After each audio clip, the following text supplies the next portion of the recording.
आज के इस सेशन के अंदर जो पिछले सेशन में इनसाइट्स रह गए थे वो हम जानने की कोशिश करेंगे। आपने कोई ऐसा झूठ बोला हो जो आपको आज तक याद है? सर है तो मैं सच्ची बताऊं तो काफ़ी सारे हैं, बट एक ऐसा लगता है कि जिससे मुझे लगता है कि हाँ झूठ भी बोला और याद भी रहता है और जैसे हम लोग प्राउड वाली फीलिंग है। ये जो बोथ ग्रुप्स है इनको मैनेज कैसे करें? सर इसमें मैं सबसे पहले यही चीज़ कहूँगा कि जिस बच्चे ने सोचा है दोनों ग्रुप के लिए ना, उसे माइंडसेट उसी लेके चलना पड़ेगा कि both group means both group. Inter और फाइनल में हाँ, कौन सा आपका मोस्ट फेवरेट सब्जेक्ट रहा है? मुझे टेक्स्ट पढ़ने मजा आता था। हेलो जी, हेलो, कैसी है पब्लिक? उम्मीद करता हूं सब लोग बहुत बढ़िया रहोगे। दोस्तों बहुत बहुत स्वागत है आप सभी लोगों का आज के इस पॉडकास्ट में। और जो आज हमारे साथ हस्ती है उसको कोई भी इंट्रोडक्शन की जरूरत नहीं है, वो है हमारे प्यारे गोट नितिन सर। तो नितिन सर बहुत बहुत स्वागत आपका। Thank you sir, thank you. तो कैसा लग रहा है दोबारा से एक बार पॉडकास्ट के सिचुएशन में आके? सर बहुत अच्छा लग रहा है एंड कहीं ना कहीं मेरे को यही होता है कि बच्चों के साथ में कुछ एक्सपीरियंसेस शेयर हो जाते हैं, तो हमने उसी को देखते हुए यहाँ पर बच्चों के लिए एक बार के लिए दोबारा के लिए एक बार ये सीरीज शुरू करी है। बिल्कुल। तो जिन भी बच्चों ने पहला वाला पॉडकास्ट नहीं देखा हुआ है तो वो जरूर से पहला वाला पॉडकास्ट भी देखिएगा, वहां से भी काफी कुछ आपको इनसाइट्स मिलेंगे। आज के इस सेशन के अंदर जो पिछले सेशन में इनसाइट्स रह गए थे वो हम जानने की कोशिश करेंगे। इससे पहले थोड़े सीरियस क्वेश्चन पे आए, एक थोड़ा सा फनी क्वेश्चन लेते हैं नितिन सर से। नितिन सर, वैसे तो हम सबने अपनी आर्टिकलशिप जर्नी में झूठ बोला है, बिना उसके तो काम ही नहीं होता। बहुत ही सारे बोले। तो आपने कोई ऐसा झूठ बोला हो जो आपको आज तक याद है and you feel proud of it? Sir है तो मैं सच्ची बताऊं तो काफी सारे हैं, बट एक ऐसा लगता है कि जिससे मुझे लगता है कि हाँ झूठ भी बोला और याद भी रहता है और जैसे हम लोग प्राउड वाली फीलिंग है। तो एक ऐसा झूठ है, हमारी आर्टिकलशिप जो स्टार्ट हो गई थी वो 3.5 साल वाली स्कीम में थे, जिसमें 3.5 years की आर्टिकलशिप होती थी। तो it started just after the foundation, ठीक है ना। और उस समय बीकॉम भी कर रहा था, तो बीकॉम सेकेंड ईयर के मेरे एग्जाम से अप्रैल में, तो वहाँ पर क्या था एंड हमें डाल दिया गया था आउट सेशन ऑडिट पे। उस दौरान में बीकॉम में छुट्टियाँ ठीक ठाक होती है, तो वो आउट सेशन ऑडिट जो था 1 हफ्ते का था। बीच में मेरा एक एग्जाम फंस रहा था इकोनॉमिक्स का। ओके। अब प्रॉब्लम ये आ गई थी कि ना आउट सेशन ऑडिट को मना कर सकते थे और एग्जाम भी देना था। एनुअल एग्जाम में नहीं देंगे तो प्रॉब्लम आएगी। तो मेरे का सीनियर के साथ में मैंने थोड़ी सी सट्टी वट्टी करी काइंडा, कि मैंने बोला कि हम यही दिखाएंगे कि मैं यहीं पे हूँ ऑडिट पे, क्योंकि डेली हमारी रिपोर्टिंग होनी है, सब होना है, बट मैं एग्जाम देने भी जाऊंगा। इट वॉज अप्रोक्सीमेटली 200 से 250 किलोमीटर दूर पे था, मतलब जगह जो थी। ठीक है। तो शाम को काम कंप्लीट किया, ठीक है। उसके बाद बस पकड़ी लेट नाइट की। ओके। और फिर बस भी थी और वो बस भी पूरी नहीं थी, तो फिर लास्ट में जाके थोड़ा सा वो ऑटो वाला सिस्टम भी आया घर तक पूरा पहुंचने के लिए, मतलब पहुंचने के लिए। तो लग गए मतलब अच्छा खासा टाइम, ठीक है ना। 4 बजे सुबह जाके अपने पास में एग्जाम दिया और फिर वापस दोबारा से वहां पे पहुंचा और प्रिंसिपल को पता नहीं था। एग्जाम कितने बजे था? एग्जाम हमारा होता था सर 12 से 3। अच्छा, तो फिर वो पेपर रिवाइज कैसे किया? मतलब क्योंकि आर्टिकलशिप में वो तो ये होता था कि क्या कहते हैं, लास्ट में ही बस डे एंड पे जितना टाइम मिल गया उतना। अच्छा। और वह बस में बैठे थोड़ी बहुत देर, घर पे जाके रात को जागे, बस उस टाइम पे रिवीजन करिए। ऐसे थोड़ा ना गोट बनते हैं। तो इसको बोलते हैं वर्क लाइफ बैलेंस। हाँ, ये है कि मैनेज करा और बहुत सारी चीजें सीखी सर आर्टिकलशिप में। दैट वाज आई थिंक से कि वो पहला था। और उसके बाद भी बहुत सारी चीजें ऐसी आती है कि लाइफ में सीखने को मिलती रही, कि यार आर्टिकलशिप के साथ में बहुत सारी चीजें सीखने को मिलती है। पक्का नहीं, बिल्कुल। और ये मतलब बैलेंस ही कर लिया ना, मतलब आर्टिकलशिप भी बैलेंस हो गई और एग्जाम भी बैलेंस हो गया। बट ये लगता है कहीं ना कहीं वो झूठ बोला और at the end of the day सही हो गया, मतलब सही हो गया। रिग्रेट थोड़ा सा रहता है यार, झूठ नहीं बोलने की जरूरत है। बट ये था कि प्रिंसिपल वगैरह स्ट्रिक्ट बहुत थे, छुट्टी नहीं देते थे, और उन्होंने पहले ही बोला था कि बीकॉम के एग्जाम्स वगैरह से हमसे मत बात करना है, जो भी है। तो वो खुद ही फिर मैनेज करा था। ठीक है, चलिए अब थोड़े से सीरियस क्वेश्चंस की बात करते हैं। बच्चों का एक ये सर सवाल रहता है कि ये जो बोथ ग्रुप्स है इनको मैनेज कैसे करें? तो आप इसके लिए राइट कैंडिडेट हो, आपने तो मैनेज भी किया एंड आपने AIR भी स्कोर किया। तो आप इसको कैसे मैनेज करते थे? दोनों ग्रुप्स को एक साथ कैसे लेकर चलते थे और कैसे आपको वो जो सक्सेस मिली उसका रीजन, मसाला क्या है? सर इसमें मैं सबसे पहले यही चीज कहूंगा कि जिस बच्चे ने सोचा है दोनों ग्रुप के लिए ना, उसे माइंडसेट उसी लेके चलना पड़ेगा कि both group means both groups. होता है क्या है कि हम बहुत बार ये सोचते नहीं मैं सिंगल पे आ जाऊं, उसे स्टार्टिंग से लेके चलना पड़ेगा कि यस, अगर मैंने दोनों ग्रुप को सोचा मैं लास्ट तक रहूंगा, अनटिल अनलेस कोई एक्सट्रीम कंटीजेंसी हो जाए, कोई चीज हो जाए, ठीक है ना। और उसको लेके हमारे पास प्लान ये आता है कि हमें सबसे पहले, मैं बच्चों से हमेशा बोलता हूँ कि नॉट नेसेसरी एट ऑल कि क्लासेस सबकी रखनी चाहिए। तो मेरे टाइम पे मैंने पहले ही डिसाइड कर लिया था कि मैं अपने पास में, चाहे मैं इंटरमीडिएट में चाहे फाइनल में, किन सब्जेक्ट्स के अपने पास में क्लासेस लूंगा। तो वो मेरे पास डिसाइड हो गया एंड अकॉर्डिंगली कौन से सब्जेक्ट मुझे सेल्फ स्टडी करने हैं। बट आई हैव सीन, मतलब जो मेरे टाइम पे होता था इंटरमीडिएट में, क्योंकि नए सब्जेक्ट्स आते थे तो बच्चा ज़्यादा कोचिंग के सब्जेक्ट्स जाता था। फाइनल तक उन्हीं सब्जेक्ट्स का एक थोड़ा वर्जन बड़ा होता था, मतलब एडवांस वर्जन होता था, तो जनरली बच्चे सेल्फ स्टडी में भी चले जाते थे except for the few subjects, ठीक है ना। तो फाइनल के अंदर जाके तो आउट ऑफ द 8 सब्जेक्ट्स मैंने 2 ही सब्जेक्ट्स की कोचिंग ली थी, बट बाकी सारे सब्जेक्ट्स का मेरे को सेल्फ स्टडी का था कि मैंने कैसे करना है। तो I divided my day kind of, कि मैंने 10 से, अगर मुझे पता है 6 बजे तक आर्टिकलशिप है, तो सुबह एक सब्जेक्ट के अपने पास क्लास लगा रहा हूँ, चाहे वो अगर जिसकी ट्यूशन चल रही है तो ट्यूशन वाले टाइम पे ट्यूशन जा रहे हैं, वरना उसी टाइम पे सेल्फ स्टडी भी करनी है। तो मेरे फ्रेंड के साथ होता था कि हम क्या करते थे, अच्छे टीचर के जो हमें पता है कि मार्केट में जिसके भी नोट्स है, सेल्फ स्टडी की बुक है, आईसीए का मटेरियल है, उतना उस समय आईसीए का मटेरियल अच्छा नहीं होता था, मतलब टू बी प्रिसाइज। आज फिर मैं बोलता हूँ अच्छा मटेरियल होता है, बट स्टिल वी नीड के अच्छे टीचर के नोट्स जहाँ पे उनका अपने पास में क्या होता है, व्यू पॉइंट होता है, और हम मिल जाते हैं चार्ट्स वगैरह और बाकी चीजें। तो मेरे को यही होता था कि जो टाइम रखा मैंने सुबह 6 से 10 और शाम को 6 बजे के बाद आने के बाद में थोड़ा बहुत अपने पास में फ्रेशन अप हुआ, और फिर 8 बजे से लेके 11 बजे तक, तो वो मेरे को होता था कि इतना मेरे को आउटपुट निकालने का। तो मैं 2 सब्जेक्ट्स एट अ टाइम लेके चलता था, क्योंकि हमारे पास फाइनल के समय तो टाइम कम था काफी, मतलब 1.5 से पौने 2 साल मिला था हमें हमारे स्कीम में, क्योंकि इंटर का टाइम लेट था, फाइनल का टाइम थोड़ा जल्दी था। तो उसमें मुझे यही था कि मुझे उल्टा की सेल्फ स्टडी का बेनिफिट भी मिला, कि इन टर्म्स ऑफ की सब्जेक्ट्स को मैं जल्दी कंप्लीट कर पाया, और फिर बाद में रिवीजन फेज में। पर मैं लेके ही चला था कि एक टाइम पे 2 सब्जेक्ट्स में लेके चलता था, तो मैंने वो डिवाइड कर लिया था कि 3-3 महीने करते हुए 4-4 महीने में जो भी सब्जेक्ट है उसको मैंने कंप्लीट करते चलना है। तो मतलब इंटर लेवल पे तो मोस्टली बच्चे को सारे सब्जेक्ट्स की ले ही लेनी चाहिए, अदर देन थ्योरी सब्जेक्ट, अगर वो कंफर्टेबल, क्योंकि बेस बिल्डअप यहीं पर होगा, और फाइनल में तो सारे सब्जेक्ट्स ऑलमोस्ट सेम है, उन्हीं का एडवांस वर्जन है। एडवांस वर्जन है, तो बच्चा अगर लगता है कि मैं सेल्फ स्टडी कर सकता हूं तो उसे सेल्फ स्टडी कर लेना चाहिए। सर, ये जो जर्नी रहती है हमारी, जब हम लोग पढ़ रहे होते हैं, आर्टिकलशिप कर रहे होते हैं, तो एक तो बहुत डिसिप्लिन चाहिए, जैसा आप बता रहे हो।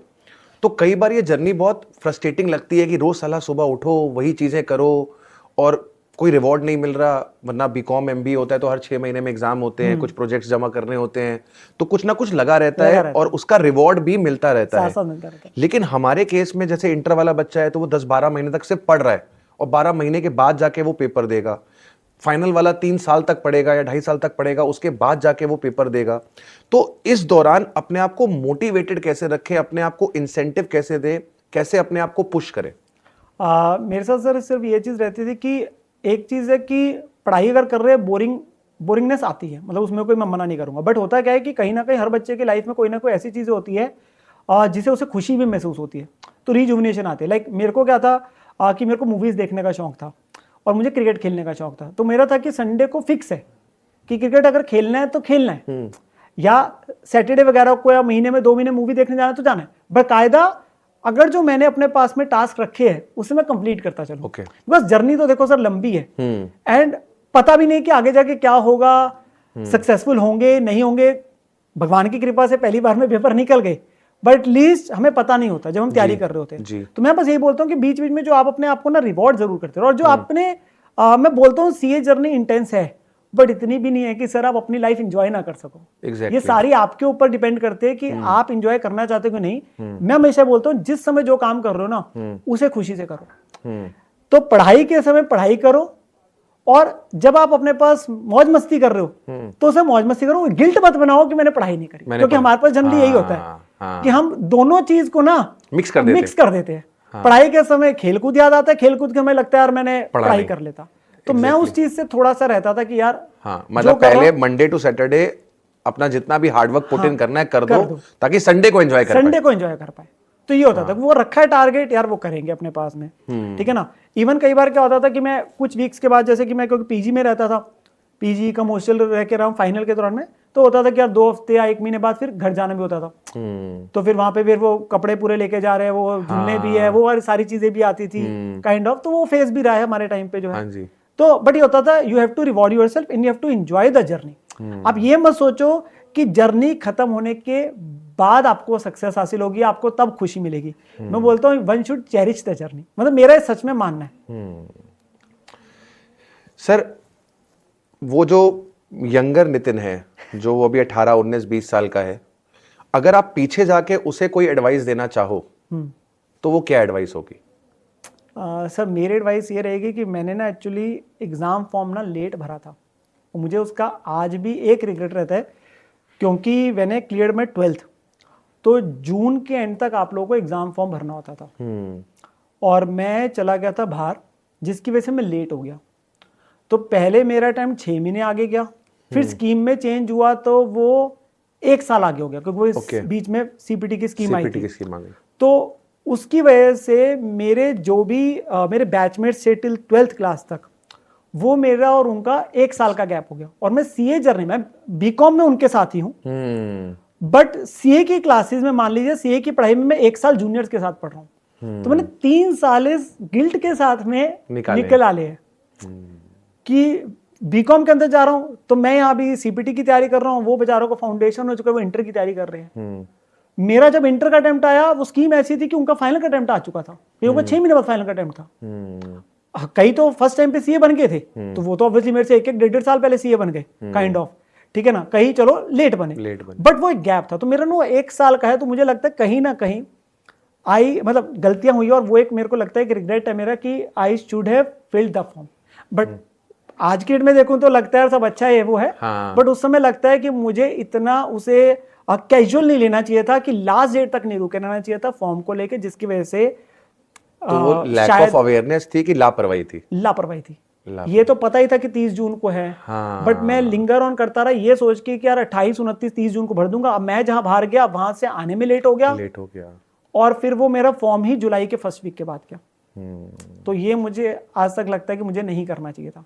तो as a CA student, foundation तो खैर सबका इजी था, इंटर और फाइनल में कौन सा आपका मोस्ट फेवरेट सब्जेक्ट रहा है, अपार्ट फ्रॉम अकाउंट्स? क्योंकि वो तो हमें पता है आपका है, अपार्ट फ्रॉम अकाउंट्स आपका फेवरेट सब्जेक्ट कौन सा रहा है?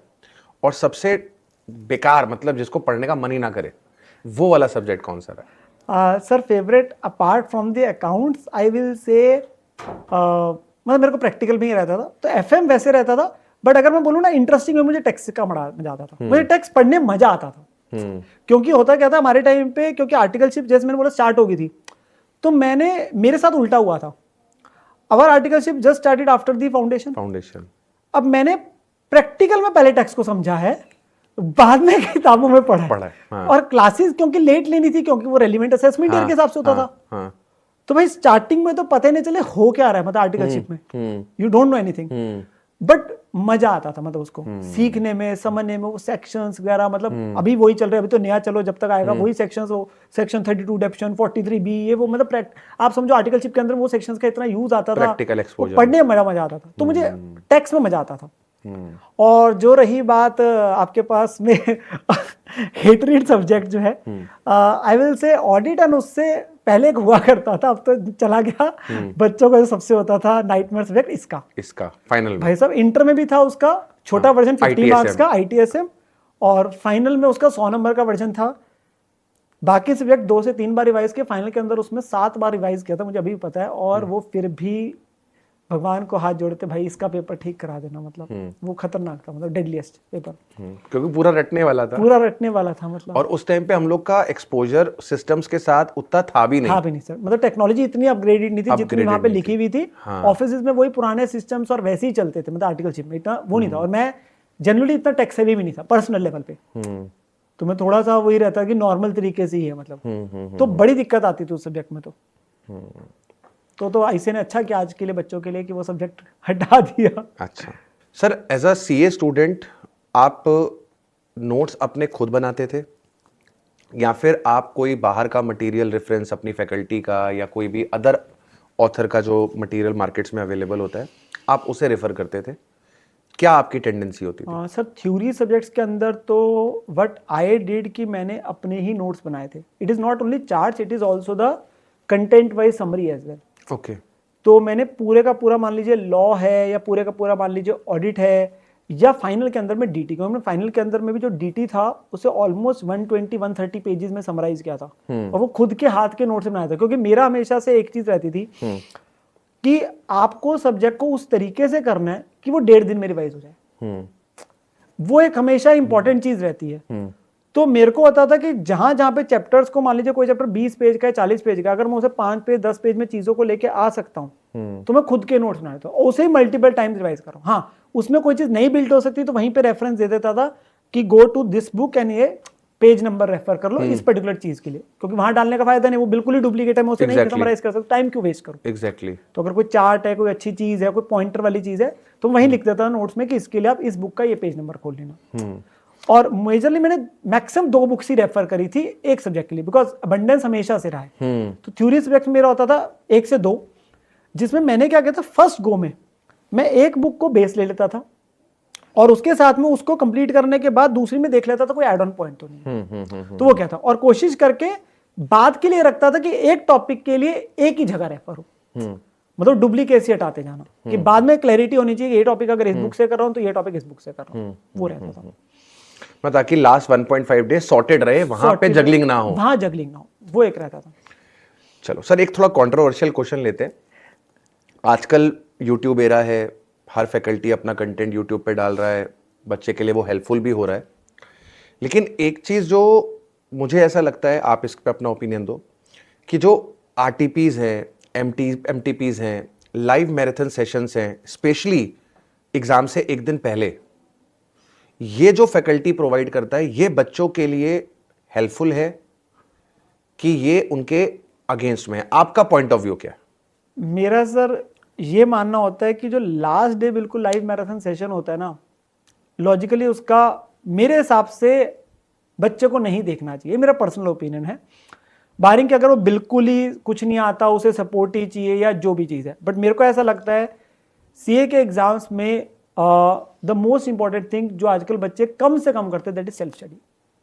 हम जितना वीडियोस का कंटेंट देखते जाते हैं, आप अपना दिमाग तो लगा ही नहीं रहे। 3 घंटे में आपने अपना लगाना है।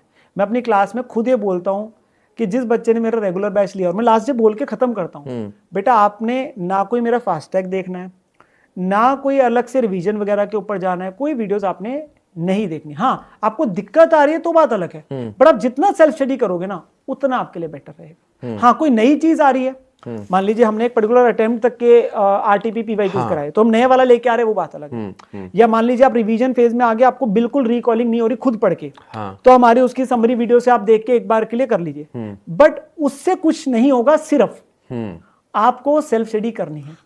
और लास्ट डे तो मेरा पर्सनल मानना है कि बच्चों को सेल्फ स्टडी करनी चाहिए, क्योंकि सर एज अ टीचर, ये आपको भी पता है, मेरे को पता है, लास्ट डे मान लो किसी चैप्टर के 20 क्वेश्चन है, हम उसमें से 4 या 5 ही कराएंगे अच्छे वाले। हो सकता है बच्चे ने जब अपनी रिवीजन करी थी, उसने तो 7वां 8वां क्वेश्चन मार्क करके रखा हुआ था ना, वो तो कभी वो देख ही नहीं पाया ना, उस चक्कर टेकअप ही नहीं कर पाया। और वो जब तक खुद नहीं दिमाग लगाया, अब तो पेपर के लेवल बढ़ चुके हैं सर, मतलब इसमें तो हम बोलना नहीं चाहेंगे, केस स्टडीज वगैरह कहाँ से और कैसे बन के आती है, तो बच्चे को दिमाग तो लगाना पड़ेगा ना यार, पेपर में खुद ही लगाना है। तो सर, सेशन को क्लोज करते हैं, और क्लोज करने से पहले एक लास्ट पीस ऑफ एडवाइस जो आप स्टूडेंट्स को देना चाहेंगे। मैं सिर्फ यही बोलूँगा कि CA जर्नी के अंदर में there be lot of challenges जो हर बच्चे की लाइफ में आते हैं, ठीक है ना, वो किसी प्रकार के हो सकते हैं, उसके घर के हो सकते हैं, उसके पर्सनल हो सकते हैं, कोई भी हो सकते हैं, but the most important thing is कि उसे अपने ऊपर विश्वास रखना एंड कंसिस्टेंसी रखना। बिकॉज हमें लगता है कि हमने 10 महीने की जर्नी या 2 साल की जर्नी फाइनल कि हमने 1 महीना 2 महीना अच्छे से पढ़ लिया तो I will get the reward. No, you are not going to get the reward, मतलब आफ्टर 1 मंथ और 2 मंथ्स की स्टडी के बाद में आपको कंसिस्टेंटली लगे रहना पड़ेगा। और जो हम टीचर्स आपको चीज़ें, या जो भी आप जिन भी मेंटर्स को फॉलो करते हैं, वो आपको जो भी चीज़ें बता रहे हैं उन सबको करना, that is ticking of all the boxes. अगर आप ये कर रहे हो, अपने ऊपर विश्वास रखो, मैं सच्ची कह रहा हूँ, आप लोग CA क्वालिफाई कर जाओगे। एक्चुअली हो क्या गया सर, इतनी ज्यादा अबंडेंस ऑफ रिसोर्सेज की वजह से एक तो बच्चा कंफ्यूज हो गया। तो मैं हमेशा बोलता हूँ कि अपना रिसोर्सेज को आप लिमिटेड करिए, आप देखिए आपने कहाँ से पढ़ना है, एंड हमेशा माइंड के अंदर लेके चलो लास्ट 1.5 डेज, ठीक है ना। एंड एक जो सबसे चीज देखने को मिलते हैं, expect the unexpected from the ICAI। Paper में कुछ भी हो सकता है, किसी पेपर में कुछ भी आ सकता है, सो मेक श्योर कि आपके सारे सब्जेक्ट्स अच्छे तरीके से तैयार हो। हाँ, कोई आपके होते हैं कि जो बड़े फेवरेट सब्जेक्ट्स है, जिसमें आपके स्ट्रॉन्ग सब्जेक्ट्स है, उनको स्ट्रॉन्ग करो, बट नॉट लेट कि आपके जो थ्योरी है, वीकर सब्जेक्ट्स है, उन पे आपने एफर्ट ही ना डालो। आप सोच के खुद जा रहे हो 40 लेके आऊंगा, तो भाई वहां जाके तो फिर सही बात है, क्या ही होगा आपके पास में। तो उनको आपको 60 70 जितना 80 जितना रखना है ना, तो रिस्क भी लो तो लिमिटेड रिस्क लो। तो यही सारी चीजें हमेशा की तरह बट मैं ये बोलूँगा अपने ऊपर विश्वास रखो और निकल जाएगा यार, मतलब सीए इतनी भी कोई टफ नहीं है, बच्चे निकालते पहले अटेम्प्ट में भी, और जिनका रह जाता है वो भी घबराओ मत, गलतियों सीखो, अगली बार निकल जाएगा। बिल्कुल। तो बच्चों आज के लिए हम लोग इस सेशन में इतना ही रखेंगे। आप लोगों को अगर नितिन सर से और भी कोई क्वेश्चंस पूछने हैं तो कमेंट बॉक्स आपके लिए अवेलेबल है, वहां पर जाकर आप अपने क्वेश्चंस को पूछ सकते हैं। नेक्स्ट सेशन के अंदर हम नितिन सर से वो क्वेश्चंस जरूर से पूछेंगे। Till then take care of yourself, bye bye, have a nice day. Thank you very much, bye bye.